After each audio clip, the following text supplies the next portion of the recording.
10,000 Muslims died in one day.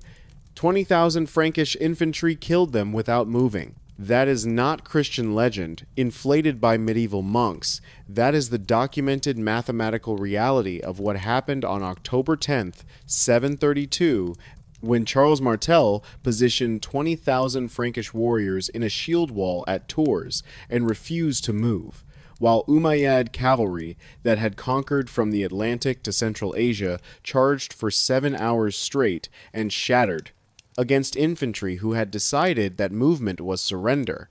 By sunset, Abd al-Rahman lay dead in the mud, his army fleeing south toward the Pyrenees, and the Islamic expansion that had seemed unstoppable for a century had found the one obstacle it could not overcome: men who simply would not retreat. This is the story of how terrain selection proved more lethal than cavalry mobility.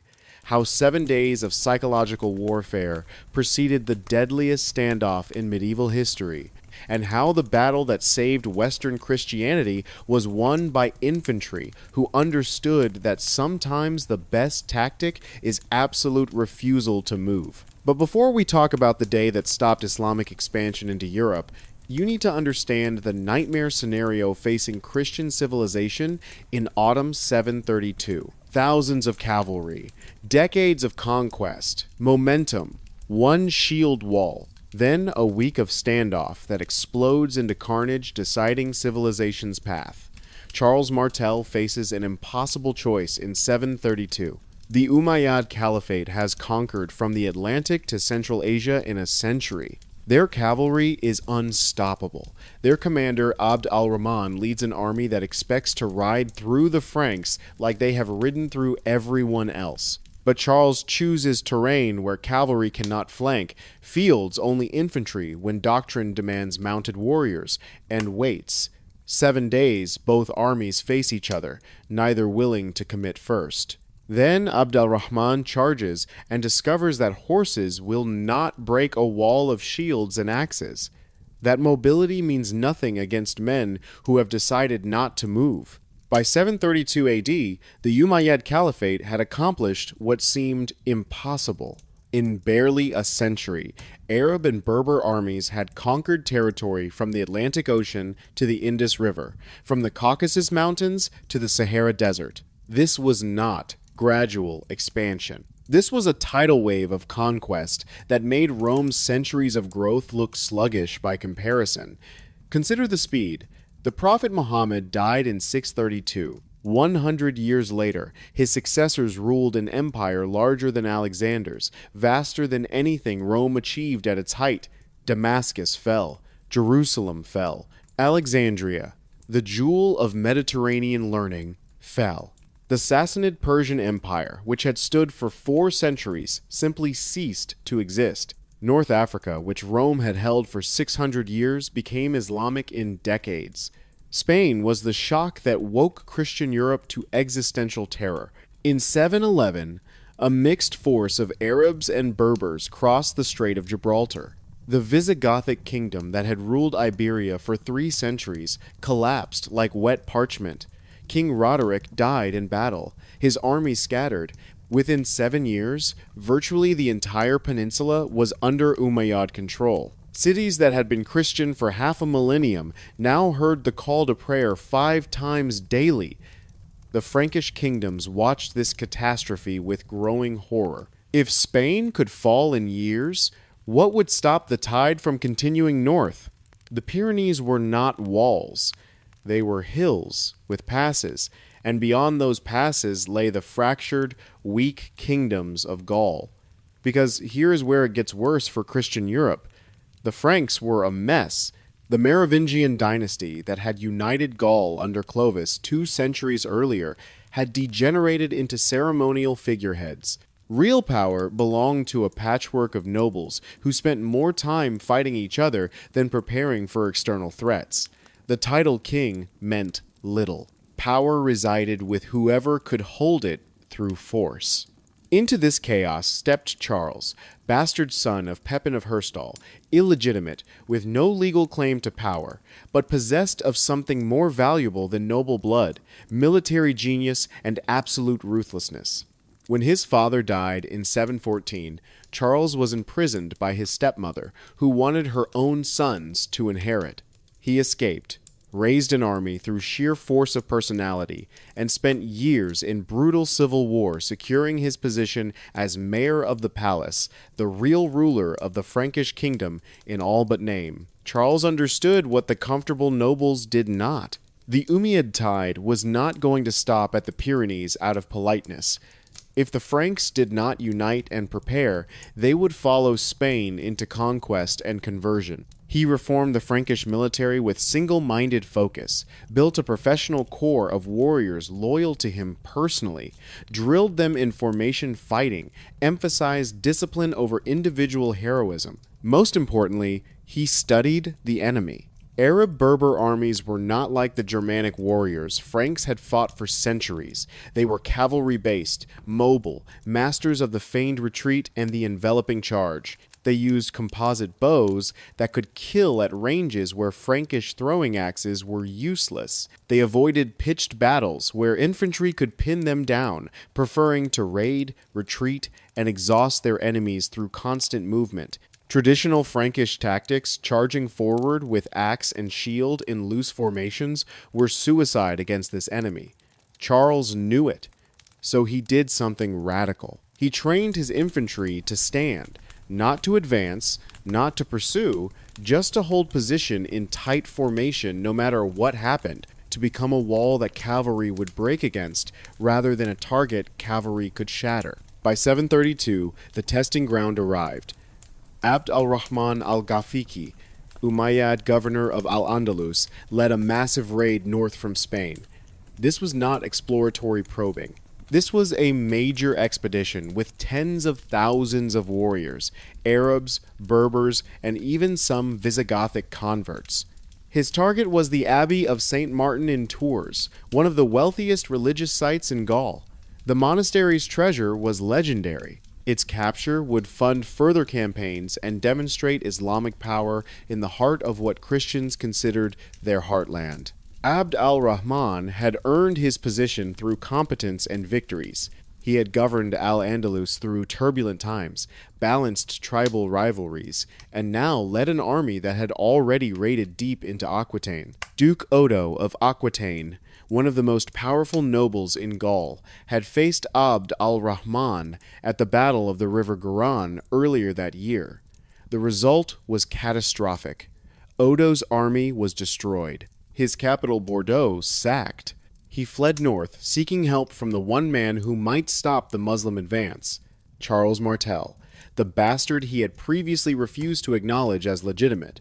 Charles made Odo submit fully, extracting oaths of loyalty and hostages before agreeing to help. This was not charity. This was Charles using crisis to consolidate power. But once Odo submitted, Charles moved with characteristic speed. He gathered his army and marched to intercept Abd al-Rahman before the Muslim force could reach Tours. The armies that converged in October 732 represented two different military philosophies. The Umayyad force was cavalry-heavy. Light horsemen with bows formed the bulk. Berber tribal warriors who had grown up in the saddle. Arab riders whose mobility had conquered an empire. They wore light armor or none, relying on speed to avoid enemy strikes. Their tactics were fluid. Charge, fire arrows, retreat, charge again from a different angle, exhaust the enemy, find the weak point, exploit it, annihilate. Against this mobile weapon, Charles fielded something that should not work: pure infantry. 20 to 30,000 men estimates vary wildly in medieval sources, armed with spears, axes, and shields. Most wore leather armor or chainmail if they were wealthy. They carried the Francisca, the iconic Frankish throwing axe. But Charles had drilled them not to throw unless ordered. Their job was not to attack. It was to stand. The terrain Charles chose revealed his tactical understanding. Somewhere between Tours and Poitiers, the exact location lost to history, he positioned his army on rising ground near a road the Muslims would have to use. Woods flanked the position. Hills broke up the terrain. This was not open plain where cavalry could maneuver freely. This was constrained ground where mobility died and numbers meant less than formation. The religious dimension cannot be ignored. For the Franks, this was existential. Christianity itself was at stake. If Tours fell, if the Muslims swept through Gaul as they had swept through Spain, would any Christian kingdom remain west of Constantinople? The Pope had no armies. The Byzantine Empire was too distant and too weak. The Franks were the last major Christian power capable of resisting. Loss here meant more than territorial defeat. It meant the potential extinction of Western Christendom. For the Muslims, confidence ran high. They had conquered 3 continents, defeated the Byzantines, destroyed the Persians, overrun the Visigoths. These Frankish barbarians, with their crude axes and lack of cavalry, were just another obstacle to sweep aside. Abd al-Rahman had the larger force, the mobility advantage, the momentum of decades of victory. His men were veterans of countless campaigns. They expected triumph as surely as they expected the sun to rise. As October cold settled over the Frankish position, Charles arranged his men in formation and gave them simple orders. Hold, no matter what comes, no matter how many charges, no matter what you see. Hold the line or die where you stand. The shield wall locked into place, overlapping wooden rounds, creating a fence of oak bound with iron. Behind the shields, spear points bristled. Axes rested on shoulders, ready to swing. 20,000 men standing shoulder to shoulder in tight ranks, each man's survival depending on his neighbor's discipline. When Abd al-Rahman's scouts reported the Frankish position, he must have felt satisfaction. The Christians had trapped themselves on terrain that prevented retreat. They had no cavalry to counter his. They stood in place like cattle waiting for slaughter. Perfect. What neither commander fully grasped was that the next 7 days would become a battle of nerves before it became a battle of arms. The standoff began with both armies inside of each other, but neither willing to commit. Charles had chosen his ground carefully. The wooded, hilly terrain meant Abd al-Rahman could not simply charge across open field. Any assault would be channeled, compressed, robbed of the sweeping, flanking movements that made cavalry devastating. The Muslim commander saw this, recognized the trap, and hesitated. Day 1 passed with skirmishing. Muslim light cavalry probed the Frankish position, riding close enough to loose arrows, then wheeling away before Frankish spears could reach them. The arrows fell in clouds, hissed through morning air, found shields, leather armor, occasionally flesh. A few Franks fell. The line closed immediately. Wounded pulled back, fresh warriors stepping forward. The wall remained unbroken. Charles had forbidden his men from breaking formation. The Franks stood silent, except for the occasional grunt as arrows found gaps in armor. No war cries, no charges, no heroic individual combats. Just grim, disciplined endurance. It was unnerving. Every other Christian army the Muslims had faced had eventually broken formation, had charged forward in rage or retreated in fear. These Franks did neither. They stood like carved stone. Day 2 brought more probing attacks, larger cavalry formations sweeping toward the Frankish flanks, testing for weaknesses, hoping to draw out a response that would expose gaps in the formation. Charles refused to take the bait. His men held position. The cavalry charges came closer. Muslim riders screaming challenges, firing arrows at near point-blank range, then retreating when the wall refused to crack. Arab chroniclers would later describe the Franks as a wall of ice, immobile, implacable, unnatural in their stillness. The Berber riders, masters of mobility warfare, found themselves confused by an enemy that would not chase, would not flee, would not react. How do you defeat men who simply refuse to move? Day 3 brought tactical adjustments. Abd al-Rahman ordered sustained archery bombardments. Thousands of arrows darkened the sky in waves, seeking to wear down the Franks through attrition, kill enough men and any formation breaks. The mathematics were simple. The Umayyad force had more warriors, more arrows, more time, bleed the Franks slowly, and eventually they would collapse. But the Frankish shields were thick oak bound with iron, overlapped so tightly that most arrows stuck harmlessly in wood. The chainmail many wore turned points, leather armor absorbed impacts, and, crucially, Charles had positioned his army with its back to slightly higher ground, forcing arrows to arc upward before falling, reducing their penetrating power. The shield wall endured. Men fell, arrows found, faces, necks, the gaps at shoulders where armor met helmet, but medieval infantry expected casualties. They drilled for this. The second rank stepped forward instantly when front rank warriors fell. The third rank moved up. The formation never wavered. 20,000 men breathing as one organism, each individual subsumed into the collective discipline of the wall. Day 4 brought frustration rippling through the Muslim ranks. This was not how battles worked. Cavalry was supposed to dominate infantry. Mobility was supposed to defeat static defense. Yet here stood these barbarian Franks, absorbing everything thrown at them, giving nothing back. No counterattack to exploit. No breakdown to capitalize on. Just endurance that bordered on inhuman. Charles used the standoff to consolidate his position. At night, his men dug shallow ditches, sharpened stakes, created obstacles that would further channel any cavalry assault into killing zones. During the day, they stood in formation, weathering arrow storms with the patience of men who understood their commander's plan even if they could not see the full picture. The waiting was its own form of warfare, psychological pressure mounted on both sides. For the Muslims, supplies were running low. This deep into Frankish territory, foraging was dangerous. Local populations had fled or hidden their food. The army needed to either win decisively or retreat. Time favored the defenders. For the Franks, standing under constant arrow harassment wore on nerves and bodies. Cold October nights, wounds festering. The knowledge that one mistake, one moment of broken discipline, would lead to annihilation. But Charles moved among his men, visible, confident, reminding them what stood behind them.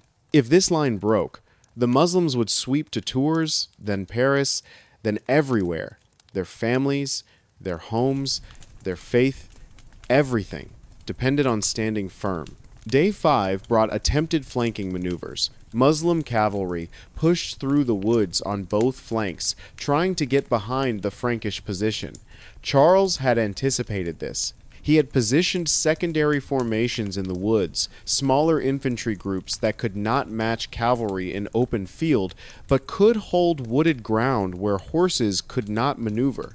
The flanking attempts bogged down in brutal close quarters, fighting among the trees. The main shield wall remained secure. Religious fervor intensified on both sides. Muslim warriors invoked jihad, the righteous struggle to spread Islam. This was holy war. Defeating the infidel Franks would please God and secure paradise for those who fell. Christian Franks prayed to Christ and the saints, seeing themselves as defenders of the faith itself. Both armies believed divine favor rested with them. Both were prepared to die for those beliefs. Day 6 brought Abd al-Rahman's decision. Supplies were nearly exhausted. His army had been standing in hostile territory for almost a week with no progress. The raid on Tours was the objective, but this Frankish army blocked the path. He could retreat, abandon the campaign, return to Spain having achieved nothing. Or he could commit everything to breaking this impossible shield wall. The chronicles suggest Abd al-Rahman consulted with his commanders that evening. Some advised retreat. The Franks had proven unusually stubborn. Better to withdraw intact, resupply, try again next season. Others urged total assault. The Frankish position was strong, but not impregnable. Mass, momentum, and cavalry superiority would prevail if committed fully. The governor made his choice. They would attack at dawn on the 7th day. Day 7 arrived gray and cold. October mist clung to the ground. Both armies could see each other across the killing ground, a few hundred yards of broken terrain that would soon be transformed into a charnel house. The Franks stood in their formation as they had for 6 days, shields locked, spears ready, axes waiting, silent except for the sound of breathing and the occasional prayer whispered to the saints. The Muslim army arrayed for total assault. This was not probing anymore. This was everything. Cavalry massed in waves. The plan was simple and brutal. The first wave would hit the shield wall at full charge, punch through or die trying. The second wave would exploit any gaps. The third would envelop and destroy. Overwhelming force, applied with cavalry's speed and shock value. The Franks had nowhere to retreat. They would stand and be crushed, or break and be annihilated. Abd al-Rahman positioned himself where he could see the entire battlefield, surrounded by his household cavalry, veteran warriors who served as both bodyguard and reserve force. He gave the signal. The drums began. The war cries rose. Thousands of mounted warriors began their charge toward men who had decided that movement was surrender, and surrender was death. The thunder of hooves built from distant rumble to earth-shaking roar. Thousands of horses, each carrying an armed warrior, accelerating toward the Frankish position. The ground shook. Dust rose. The sound was apocalyptic. A wave of flesh and steel and momentum that had broken armies from the Indus to the Atlantic. The Franks stood. Shields came up into defensive positions. The front rank braced, planting feet, setting shoulders against shields, creating an interlocked wall of wood and will. Behind them, the second rank readied spears to thrust over their comrades' shoulders. Behind them, the third rank gripped axes designed to cleave through horse and rider with equal ease. 200 yards. The cavalry charge reached full gallop. Riders lowered lances. Others drew sabers. Some fired arrows while riding, trying to disrupt the formation at the last moment. The arrows struck shields with sounds like hail on rooftops. 100 yards. Individual Frankish faces now visible to charging riders. The Christians were not screaming, were not chanting, just standing, waiting, patient as winter ice. 50 yards, horses snorted, their breath steaming in the cold morning air. Riders leaned forward. This was the moment cavalry was made for, the shock impact that shattered infantry, the breakthrough that turned battle into massacre. 25 yards. And then the Franks did something the Muslims did not expect. Nothing. Complete, absolute stillness. Other armies at this range would break, would throw javelins, would charge forward or backward. The Franks simply stood, shields locked, a wall of oak and iron and human determination that seemed to dare the cavalry to test whether flesh or will was stronger. 10 yards. The horses saw the shield wall clearly now. Saw men standing shoulder to shoulder, a solid mass of humanity blocking the path, and horses, prey animals at their core, began to balk, to shy, to slow, because animals will not charge into solid obstacles. Their instincts screamed danger. Riders kicked, urged, forced their mounts forward. But momentum had already broken. The impact came staggered, chaotic. Nothing like the unified hammer blow Abd al-Rahman had envisioned. Some horses hit the shield wall at full speed and were impaled on spears. Others slid to halts at the last moment, creating pileups as riders behind crashed into them. A few found gaps and pushed through, only to be swarmed by Frankish warriors swinging axes designed to kill armored men. The sound was inhuman. Wood splintering, metal on metal, horses screaming, a noise that freezes blood even in men hardened to war. Warriors shouting prayers, curses, final words. The wet crunch of axes finding flesh. The clash of blade on shield, all compressed into a killing zone barely 50 yards deep, where discipline and chaos met in mutual slaughter.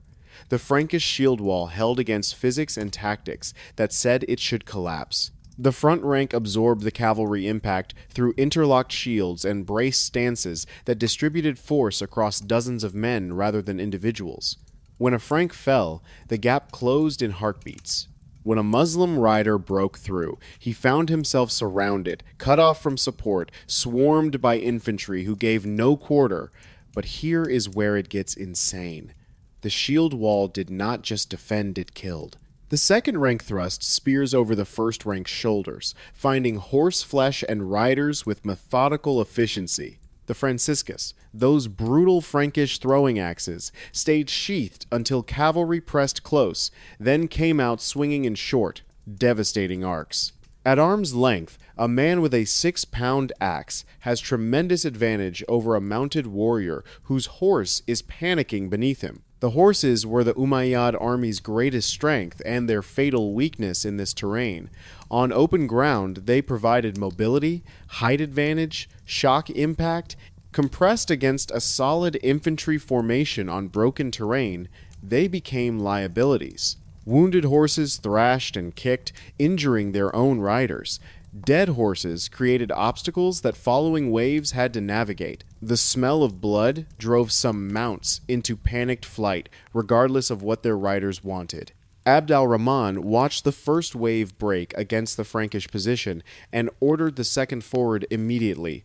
No pause, no regrouping, just sustained pressure. Thousands more cavalry thundered toward the shield wall, trying to overwhelm through sheer mass what they could not break through shock. The thunder of hooves resumed. The killing continued.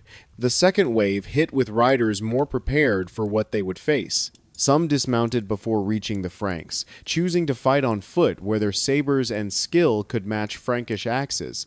Others tried to circle the flanks, exploiting any gaps in the formation. A few managed to get behind the shield wall's edges, creating moments of crisis where Frankish reserves had to rush to plug breaches. For hours, the battle became a grinding nightmare of attrition. Not the swift cavalry triumph Abd al-Rahman had envisioned, but a brutal infantry slugfest where his numerical advantage meant less than Frankish cohesion. Muslim warriors would later tell of hitting the Franks like beating a wall of ice with swords. The Christians simply would not break, would not run, would not even step backward. Individual moments of heroism emerged from the chaos.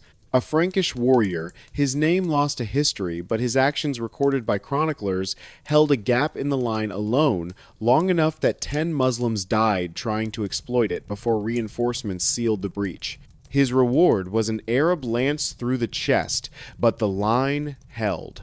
A Berber rider, seeing his brothers cut down around him, charged directly at what he thought was Charles Martel's position, trying to kill the Frankish commander and end this impossible resistance. He died 15 feet from his target, brought down by 3 Franciscas thrown simultaneously. The Frankish formation had layers of resilience built through Charles's brutal training. Fresh warriors rotated forward from rear ranks, replacing exhausted men at the front. The wounded who could still fight moved to secondary positions. Those too injured to continue were pulled back to rudimentary aid stations where monks and camp followers did what they could with medieval medicine, which meant mostly prayers and hope. Muslim casualties mounted beyond anything Abd al-Rahman had anticipated. Each cavalry charge left dozens of riders dead or wounded. The horses suffered even worse, their bodies creating a growing barrier of flesh that actually helped the Franks by creating additional obstacles. The ground before the shield wall became treacherous, with blood-slick mud, making cavalry charges even more chaotic. By midday, the battle had consumed thousands of lives and achieved nothing decisive. The shield wall still stood. The Muslims still had numerical superiority, but were bleeding it away in waves that accomplished little beyond adding to the corpse piles. Abd al-Rahman faced the grim mathematics of attrition warfare. He was losing this exchange. Infantry that he should have swept aside in hours had held for most of a day and showed no signs of breaking.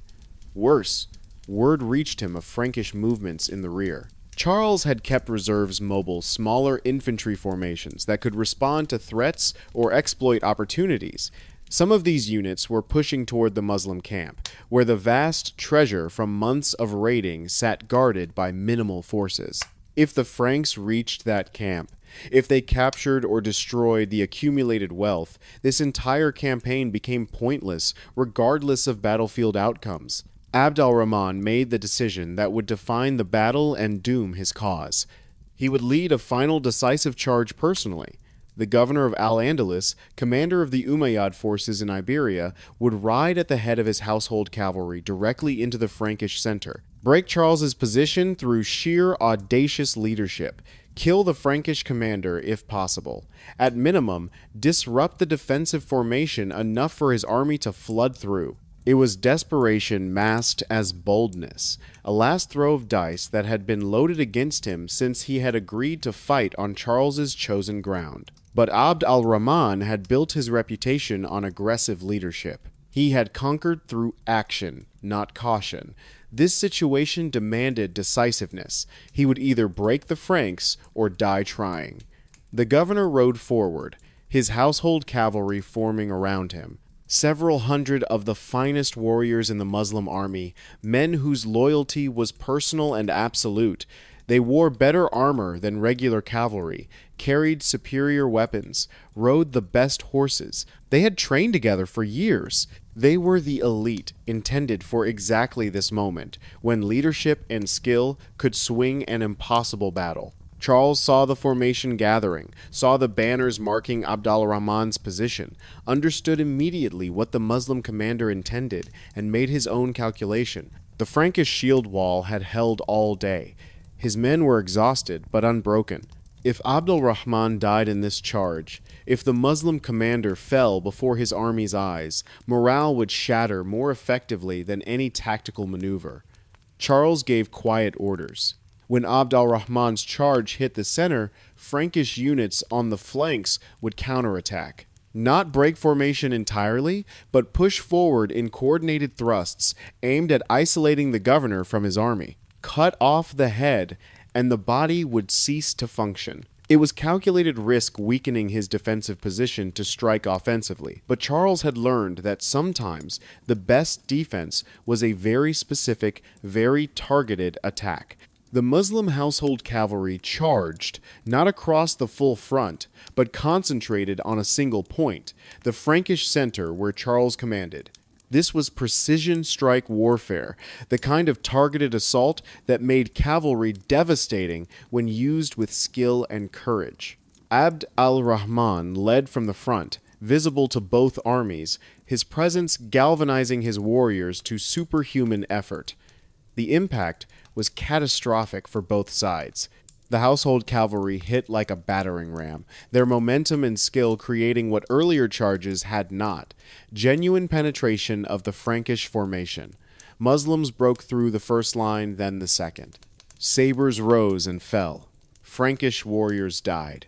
For a moment, it seemed Abd al-Rahman's gamble would pay off. But shield walls do not break from single penetrations if the men holding them maintain discipline. The Franks did not panic. They compressed around the breach, turning a gap into a pocket, surrounding the Muslim cavalry that had pushed through, and Charles's flanking units struck exactly as ordered. Frankish infantry came from both sides, not charging wildly but advancing in formation, creating a three-sided trap around Abd al-Rahman's position. The Muslim cavalry found themselves caught between the main shield wall ahead and Frankish attacks from both flanks.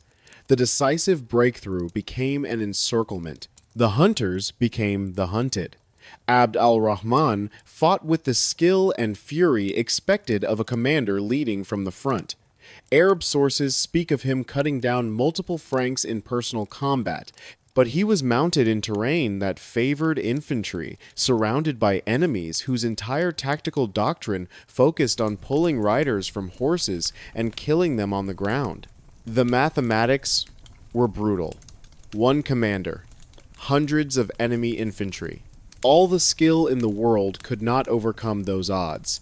A Frankish axe, wielded by whom history does not record, found Abd al-Rahman. The blow took him from his horse. He fell among the press of bodies, and in the chaos of melee combat at arm's length, there was no recovery, no heroic last stand, just death in the mud and blood that had consumed so many that day. The governor of Al-Andalus, the man who had led the deepest Muslim penetration into Frankish territory, died somewhere in the anonymous crush of infantry warfare. His death rippled through the Muslim army like a physical wave. Warriors who had been pressing forward saw their commander's banner fall, saw the household cavalry, those invincible elites being cut to pieces, saw the Frankish formation, which should have broken hours ago, still standing, still killing, now actually pushing forward in coordinated counterattacks. Morale, that invisible force that determines battles as surely as weapons, shattered. The Muslim army had not been defeated tactically. They still had thousands of warriors. They still outnumbered the Franks. But their commander was dead. Their elite destroyed. And the Christians they had expected to sweep aside had proven immovable. Fear spread faster than any charge. The Muslim withdrawal began not as ordered retreat, but as psychological collapse. Units at the rear, hearing that Abd al-Rahman had fallen, began pulling back. Those at the front, still engaged with the shield wall, found themselves unsupported. The withdrawal became contagious. Within an hour of Abd al-Rahman's death, the entire Umayyad army was streaming away from the battlefield, cohesion dissolving into desperate flight. Charles held his position, refused to pursue despite his warriors' urging. This was the discipline that separated him from lesser commanders. He had won. The Muslims were fleeing. But cavalry, even fleeing cavalry, could regroup and counterattack if pursued by tired infantry. Better to hold the field, claim the victory, and let the enemy destroy themselves through panicked retreat. As darkness fell on October 10th, 732, the Frankish army stood where it had stood at dawn. The shield wall had held, the cavalry had broken, and somewhere in the mud and corpses, Abd al-Rahman's body lay.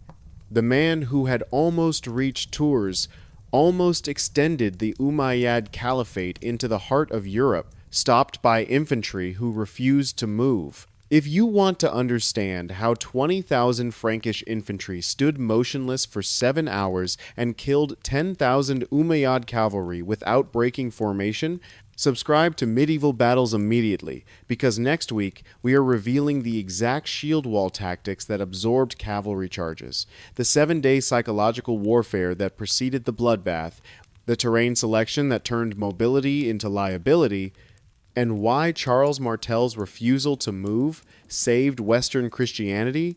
So smash that subscribe button on Medieval Battles now, because understanding how the Battle of Tours stopped Islamic expansion into Europe changes everything you think you know about defensive warfare, and the principles proven on that October field still influence modern infantry doctrine taught today at military academies, where discipline and terrain selection matter infinitely more than mobility or numerical superiority.